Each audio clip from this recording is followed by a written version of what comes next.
तर फ्रेंड्स, मी आणि माझी बहीण व्यक्ती आम्ही लोक चिकूच्या बागेत आलेलो आहे आणि इकडे खूप सारे चिकू आले आहेत. तुम्ही लोक इकडे बघू शकतात.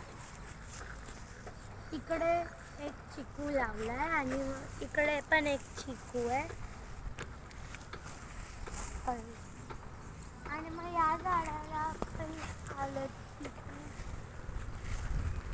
इकडे छोटे छोटे वाले चिकू आले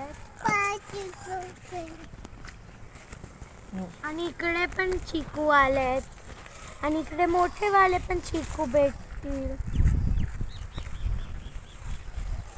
आणि इकडे पण आहे अजून खूप सारे चिकू आहेत. हे बघा.